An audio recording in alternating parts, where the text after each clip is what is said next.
Rebonjour, antépénultième scène sur Sierra Food Forum. Il nous en reste 3.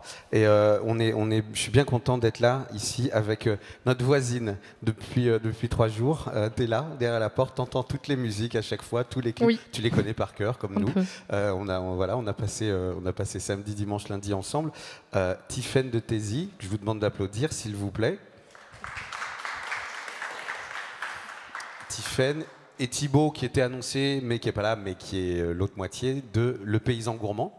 C'est ça, Le exactement. Paysan Gourmand, c'est vous. Oui. Et c'est quoi? Alors, le Paysan Gourmand, c'est Thibaut qui s'est installé sur la ferme en 2016, qui a récupéré l'entreprise familiale. À la base, c'était juste de la grande culture. Et il a voulu se développer et se lancer dans le maraîchage. Au début, c'était des tomates sous serre, des petits tunnels un peu ridicules. Et puis, année après année, il s'est professionnalisé. Aujourd'hui, c'est 6000 m² de serre dans lesquels il cultive des tomates, principalement de la tomate ronde, de la tomate ancienne, de la cœur de bœuf, de la vraie, des courgettes, concombres, aubergines, poivrons, enfin tous les légumes d'été. Le but, c'est de pouvoir revendre tous ces légumes en direct via un distributeur automatique sur la ferme qu'on a installé l'année dernière. Et de ne rien gaspiller, donc le surplus, on en profite pour le transformer en jus de tomate, confit de tomate, coulis de tomate, ketchup, pour valoriser la production. Donc ça, c'est les produits qu'on a vus pendant les 3 jours-là sur le marché des producteurs. Ce changement, ce passage et cette expansion, ça a démarré quand ? Alors, c'est à partir de... Enfin, il a commencé à faire des petits tests avec ses tomates transformées en jus il y a quelques années. Et c'est depuis 1 an où on essaie vraiment d'accélérer là-dessus. Et on voudrait essayer de pouvoir le proposer dans des bars, dans des restaurants du nord de la France pour que tout le monde puisse déguster un jus de tomate local fait à base de tomates bio, excellentes. Et ça change des jus de tomates industriels. Ça change. On les voit là et ils sont excellents. Vous êtes... Hauts-de-France, vous êtes dans la Somme. Oui. Péronne. Oui, entre Péronne et Roy, dans le Santerre, pas au loin milieu de rien. C'est Sébastien Bourquet qui était là juste avant, tu as reconnu et vous avez échangé parce que on n'a pas eu au début des 3 jours assez de gens de la Somme et on oublie parfois dans les Hauts-de-France on reste un petit peu trop en haut, mais comme disait Sébastien, dans la Somme il y a énormément de produits magnifiques. On s'attendrait pas forcément à avoir de la tomate et tous ces légumes d'été. Ils sont sur une saisonnalité qui est un petit peu différente, qui est un petit peu plus tardive que dans le sud de la France. Alors oui, nous on produit sous serre et on triche un peu parce qu'on chauffe nos serres. Mais de manière tout à fait naturelle. On produit du miscanthus sur la ferme. C'est un espèce de gros bambou qu'on cultive, qu'on récolte 1 fois par an et qu'on alimente, pour alimenter une chaudière biomasse. Et du coup, ça nous permet de chauffer les serres, nos maisons aussi, assez naturellement. Et donc, ça nous permet d'avoir des tomates à partir de début juin. L'année dernière, c'était à partir de mi-mai même. Cette année, il y a eu un petit peu moins de soleil, donc on n'en a eu qu'à partir de début juin. Et la saison va jusqu'à mi-octobre.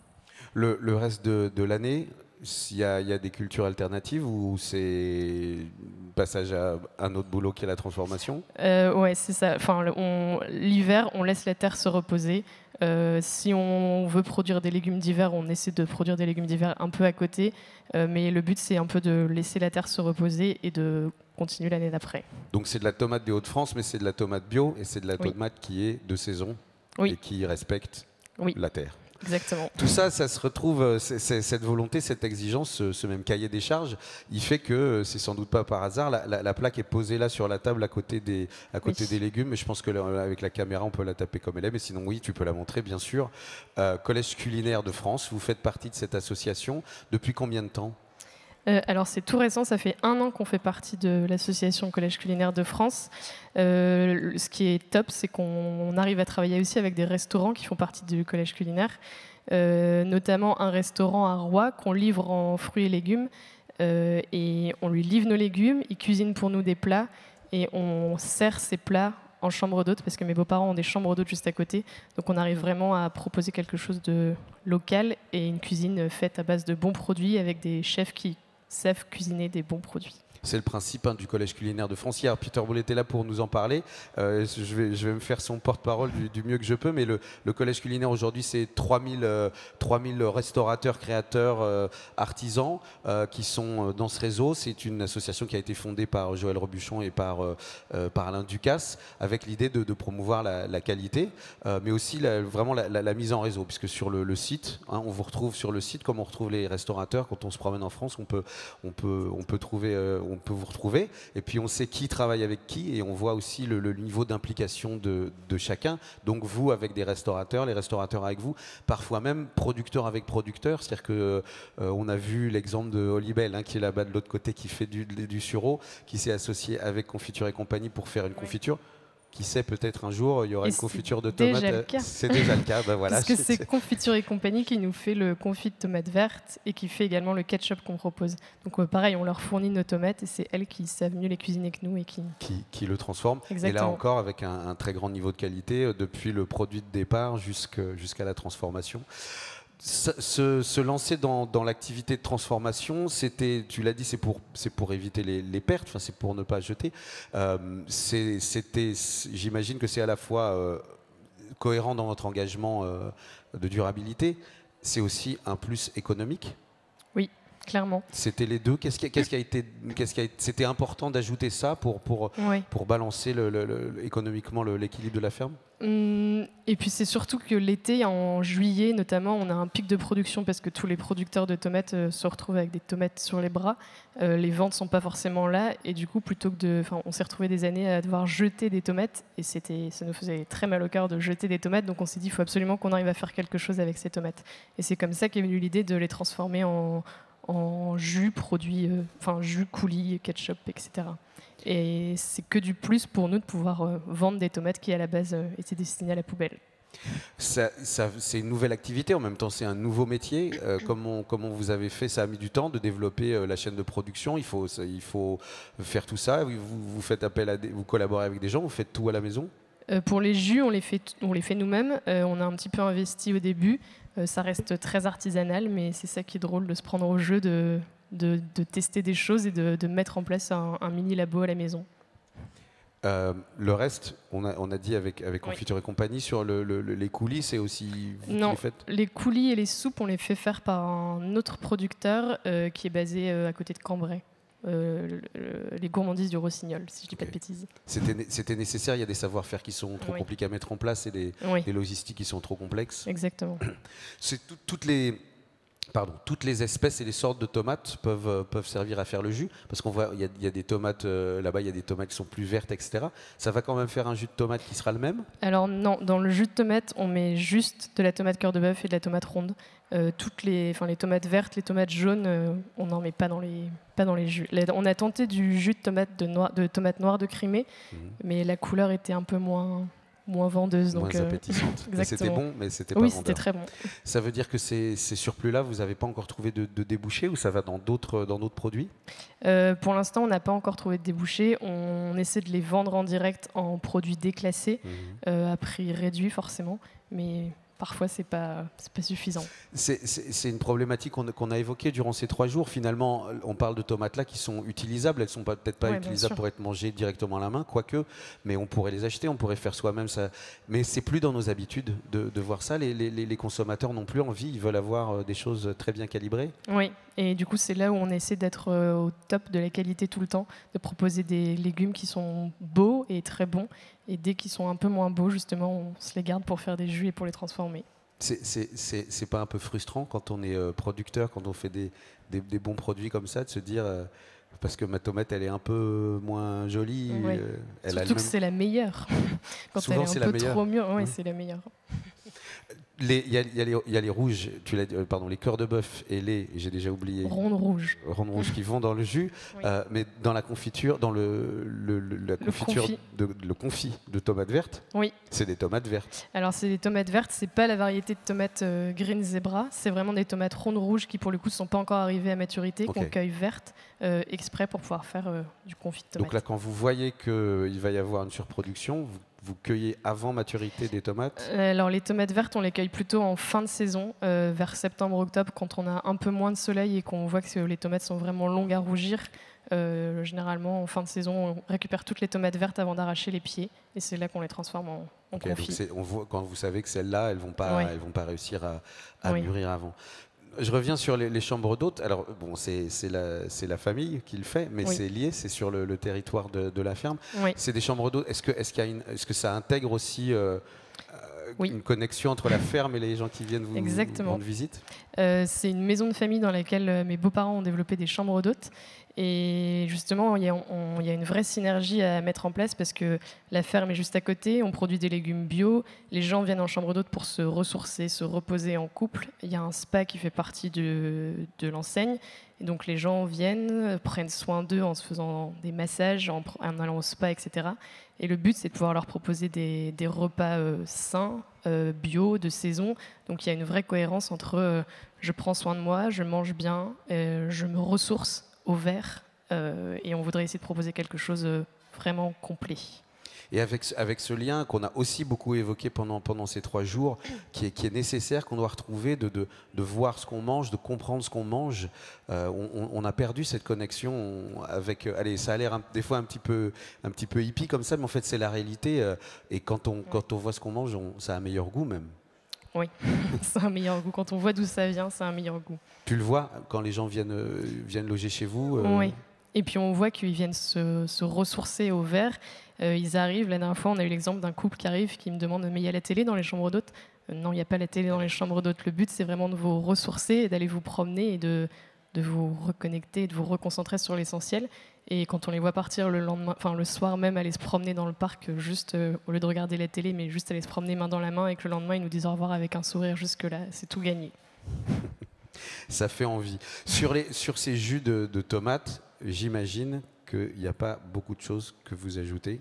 Non, rien du tout. Dans 1 litre de jus de tomate, il y a 1 kg de tomates, rien que ça. Et dans les plus petites bouteilles, il y a 500 grammes de tomates, rien que ça. Rien que des tomates. Exactement. Ça veut dire que c'est des jus qu'on ne garde pas non plus très longtemps? Alors, ils sont pasteurisés. Donc, Okay. on peut les garder. Ceux-là ont été faits avec les tomates de l'année dernière. Donc, ils sont bons jusqu'à décembre 2024. On n'en avait pas parlé, mais je crois qu'il reste des gobelets là-bas. Oui. Est-ce qu'on aura le droit de le goûter Oui, bien sûr. Si je vais chercher, s'il en reste, ouais, je vais y aller. Ça me fait un peu de promenade. Évidemment, il n'y en a plus.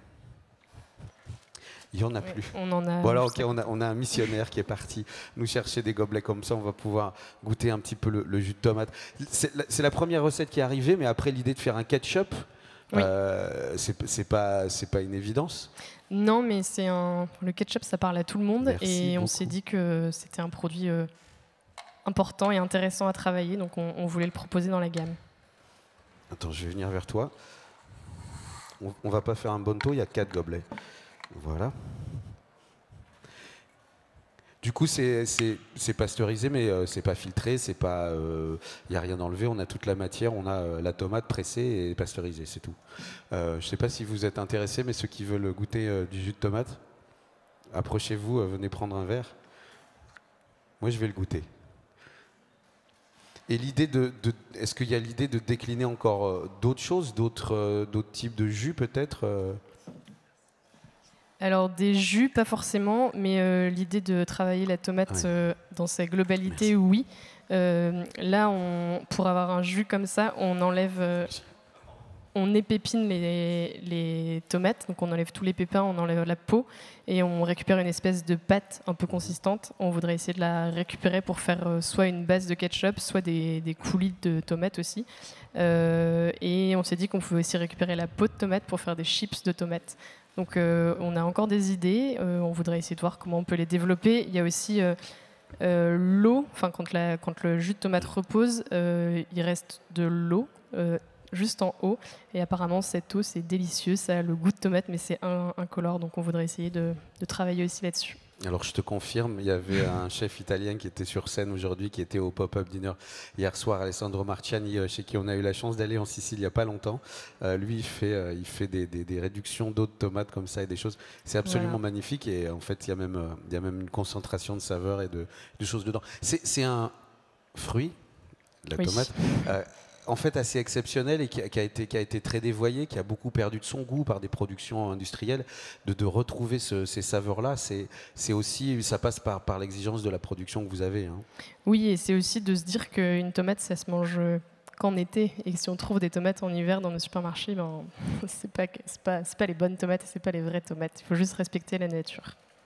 Ce que je trouve fantastique sur ce jus de tomate, c'est qu'en fait, on boit toujours des jus de tomate qui sont extrêmement aromatisés avec des choses dedans. Allez, on connaît certaines marques industrielles, il y a du céleri, il y a des choses. Et là, c'est d'une grande pureté, c'est très clair sur la bouche. Et puis après, il y a l'umami qui arrive, parce que c'est plein d'umami, hein, la tomate. Oui, c'est beaucoup plus rafraîchissant qu'un jus de tomate industriel. C'est beaucoup moins salé aussi. Et quand on boit un jus de tomate, après ce jus de tomate-là, après on a plus soif, alors qu'un jus de tomate industriel, après on a encore hyper soif parce que c'est très salé. Oui, parce qu'il y a une liste dedans d'ingrédients ajoutés. Je reviens sur cette aventure du Collège culinaire de France. Ça a été important pour vous, en dehors de ce que ça représente symboliquement, de pouvoir avoir cette plaque aussi. Hein, ça a développé beaucoup de choses pour vous, ça a ouvert des portes. Ça nous a mis en lien avec des restaurants, justement, où on s'est dit on peut aller leur proposer facilement nos légumes pour qu'ils puissent s'en servir pour proposer des plats à base de nos légumes à la carte, pour leur carte. Et ça nous met aussi en contact avec d'autres artisans et d'autres producteurs pour voir justement ce qu'on peut faire en termes d'échange de produits ou juste pour des petits conseils au quotidien. C'est d'être dans ce réseau. La table ronde qu'on vient d'avoir avant justement sur les paysans, toi et Thibaut, vous êtes aussi finalement un bon exemple de ça, parce que les intervenants qui étaient là, on le disait, il n'y a pas beaucoup de gens qui se lancent dans les exploitations agricoles et surtout qui se lancent avec un modèle économique stable et réfléchi. Quand vous avez démarré, comment vous avez abordé cet aspect-là on parlait de business plan, mais ça a été une part importante de la réflexion avant de commencer ? Pour Thibaut, c'était surtout de se lancer dans la tomate et dans le maraîchage pour se diversifier de la ferme, parce qu'aujourd'hui, juste la ferme, c'était pas suffisant, donc il a voulu se lancer dans autre chose, et il s'est dit que les légumes, ça l'intéressait déjà, parce qu'il adore bien manger, et donc c'était important pour lui de trouver sa voie comme ça. Et il s'est lancé sans savoir vraiment à qui il allait vendre ses tomates, et surtout si ses tomates allaient être bonnes. Et puis finalement, au fur et à mesure, ça a pris, donc d'année en année, il a installé des nouvelles serres, il s'est agrandi, et petit à petit, chaque année, c'est de mieux en mieux. Mais il n'y a pas eu un calcul, non. Ça a été un petit peu au feeling, oui. Un petit peu à la chance, en tout cas en tablant sur la qualité, oui. qui était le meilleur argument commercial. Oui, c'est ça, exactement. Et puis la chance, c'est aussi avec nous, parce que les gens sont de plus en plus soucieux de bien manger, de savoir d'où viennent les produits qu'ils mangent, et font très attention à la qualité des produits, à ce que ce soit bio. Toute la partie maraîchage est en bio aujourd'hui, et c'est vrai que c'est important pour la majorité des gens. Le distributeur automatique que vous avez installé, comment ça marche ? C'est une grosse machine, ça ressemble à quoi ? C'est un petit chalet dans lequel on a une centaine de cases où les gens peuvent venir acheter nos légumes et nos produits en libre service de 7h à 22h, 7 jours sur 7. C'est très prenant pour nous, mais c'est le meilleur moyen de vendre nos légumes tout le temps pour toutes les personnes qui veulent venir sur place. C'était un choix par rapport à avoir une boutique avec des horaires ? Oui. C'était un choix. Pourquoi ? Parce que vous n'aviez pas le temps concrètement d'ouvrir une boutique. Oui, c'est ça, d'accord. On a commencé avec une petite boutique à la ferme qu'on ouvrait le vendredi après-midi et le samedi matin. Les retours étaient hyper bons sur les produits, mais c'était trop de temps pour nous d'être présents sur place ces 2 demi-journées-là. Donc on s'est dit, on installe un distributeur automatique et on tente, et on est sur une route assez passante. Et du coup, ça cartonne. Ça marche. Oui. C'est les gens du coin ? C'est les gens de passage ? Alors, il y a les gens du coin, et il y a aussi beaucoup de gens de passage qui ne connaissaient pas forcément l'exploitation juste à côté, mais en passant devant, l'ont vu et se sont arrêtés, ont testé et reviennent. Je m'en lasse pas de ce jus de tomate. C'est vraiment formidable. Et pardon de le dire comme ça, mais c'est finalement d'une simplicité totale, et en même temps d'une richesse organoleptique très très très déroutante. C'est vraiment très fameux. Après, ça, on a envie. Est-ce qu'il y a des chefs qui on a envie de le réutiliser, d'aller là, je me dis un Bloody Mary avec ça, ça va devenir très très intéressant, non? Est-ce qu'il y a des Oui, alors le but c'est aussi de pouvoir le proposer dans des bars et dans des restaurants pour en faire soit proposer juste un jus de tomate basique ou alors pouvoir faire des cocktails avec. Ça peut aussi servir en base de gazpacho. Faut peut-être qu'on se lance dans les recettes. Lancez-vous dans la recette. J'espère qu'il y aura des chefs du collège culinaire qui vont avoir l'idée de venir vous voir pour ça. Qu'est-ce qu'on peut souhaiter maintenant aux paysans gourmands? C'est encore une exploitation jeune, un projet qui est encore jeune, mais comment tu vois les années à venir? De réussir de continuer à faire de bonnes tomates et surtout de rester sur un produit de qualité, de ne pas se perdre dans tout ça et que le nord de la France soit rempli de jus de tomate du paysan gourmand. Bon ben voilà, c'est le plus beau souhait qu'on pourrait faire. Je te remercie infiniment. Merci beaucoup. Ticène si on peut l'applaudir s'il vous plaît. Merci d'avoir été là. Merci d'être encore là pendant quelques heures et puis on va se revoir à Omnivore très certainement. Merci beaucoup. Ticène, merci.